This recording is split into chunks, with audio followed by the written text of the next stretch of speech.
Ladies and gentlemen, in our previous session, we explored the life of the hero Roland. A brave and loyal knight, he was the nephew of Emperor Charlemagne and his most trusted commander. Today, we'll delve deep into the most famous and tragic part of Roland's story, the events leading to his final battle. Our story begins as Charlemagne's Spanish campaign is nearing its end. After 7 long years of war, Charlemagne's army was preparing to return home.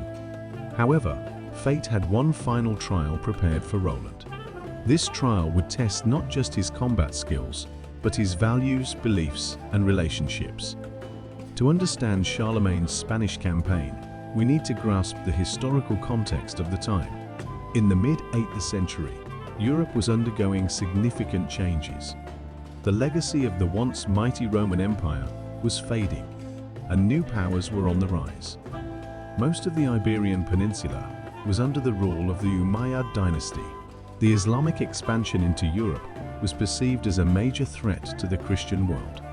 It wasn't just religious differences, but also cultural and lifestyle disparities that made a clash between these two worlds inevitable. Charlemagne launched this massive campaign, not only to eliminate this threat, but also to expand his empire. His goal wasn't simply territorial expansion. He had a grander vision of unifying all of Europe under Christian civilization. This campaign lasted 7 years and was filled with numerous battles and hardships. While Charlemagne's army conquered several Islamic cities, they couldn't achieve a complete victory. The prolonged war lowered the army's morale and intensified the soldiers' longing for their homeland. Roland's role in this campaign was crucial.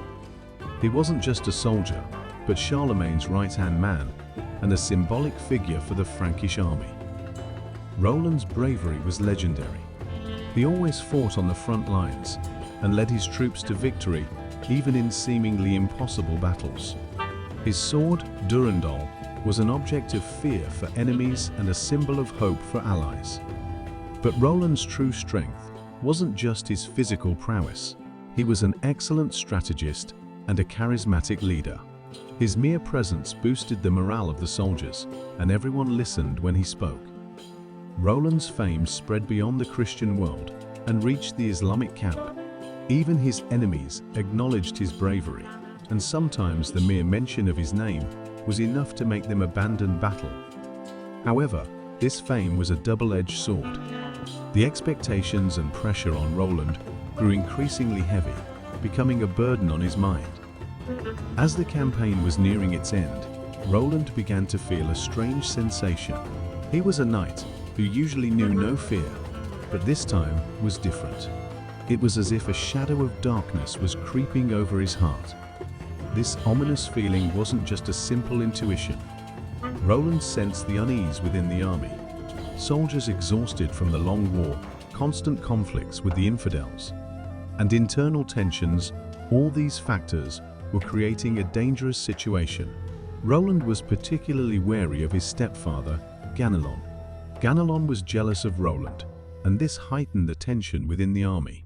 Roland had heard rumors that Ganelon was plotting against him, but it was difficult for him to confront this directly.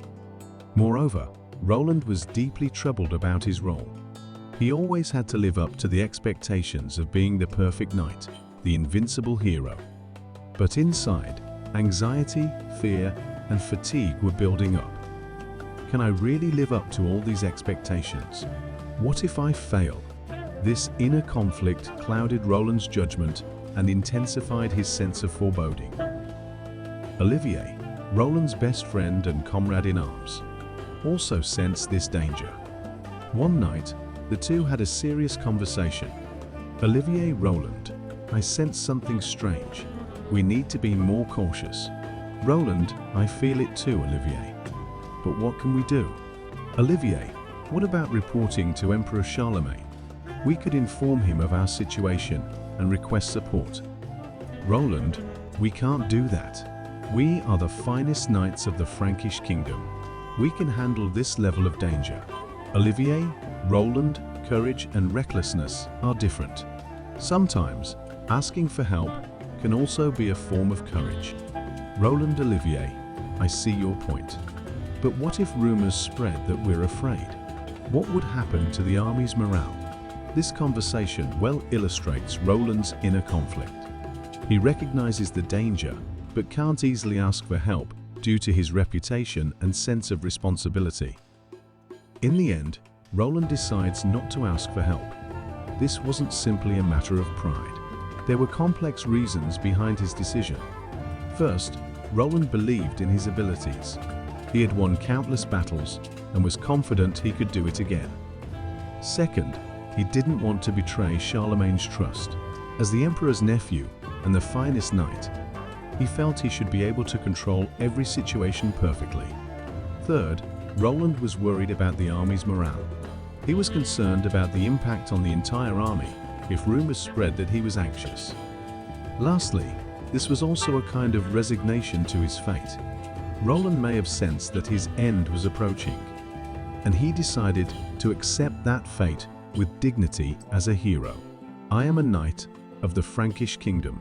Whatever danger comes, I alone am enough to fend it off. If this is my destiny, I will accept it. This was Roland's final decision. It could be seen as an expression of courage, but at the same time, it could become a tragic hubris. Roland's decision will have a crucial impact on the events to come. Is it courage or arrogance? This has been a subject of debate for a long time. Roland's story poses many questions to us. Where is the boundary between courage and prudence? How should responsibility and pride be balanced? What choices should a human make in the face of destiny? In our next session, we'll see what consequences Roland's decision brings and how he faces his final battle. Was Roland's choice right? What will be his fate? Let's watch together. What choice would you have made if you were in Roland's position? Please keep this question in mind as we look forward to our next session. Thank you.